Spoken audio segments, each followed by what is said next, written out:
More than 51% in this poll, and this, by the way, was a poll of registered voters, said they favor expanding the sales tax to include more items, and that's a cornerstone of many plans to reduce or even eliminate property taxes. I think Bill 1776 does something like that. It does. Is that a realistic option? Do you think that it would ever fly? I think it has a difficult time getting majorities in the House and the Senate, but particularly in the House. The House is a little bit different.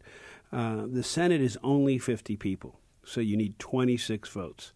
The House is 203, so you need 102 votes. A little easier to whip in the Senate. That's exactly right. Yeah.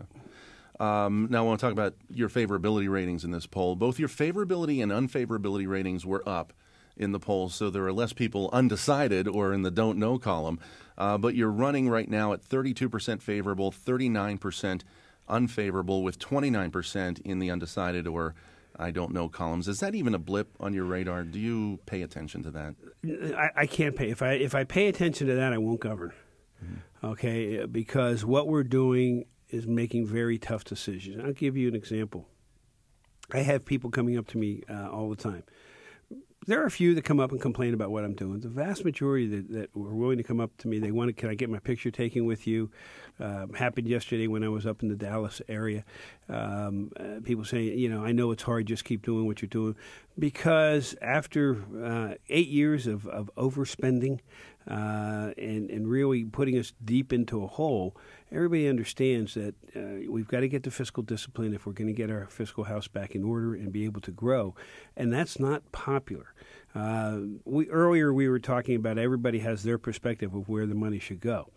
Well, if you got them all in the room, I always like to ask them the question, then who would you take it from? And literally they'll say, well, I don't know, but take it from somebody. So I have to sit there in that position, and the legislature to a certain extent say, okay, this is where the reductions to this area, the increase in that area goes, and everybody comes, well, that's not fair. Well, I understand that, but somebody has to make the decisions, and that's what you have to have a governor that's willing to make the tough decisions.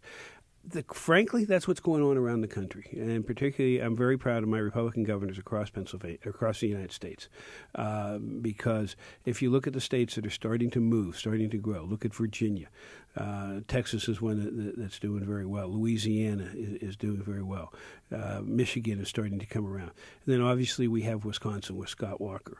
They made some headlines He yes. made great headlines as far as I'm concerned on Tuesday night. But these are where people came into states that were in dire fiscal straits and are making the tough decisions. And I believe the majority of the public truly want us to do it. It just doesn't feel good to them. It hurts. I understand it. But we've got to get our house in order.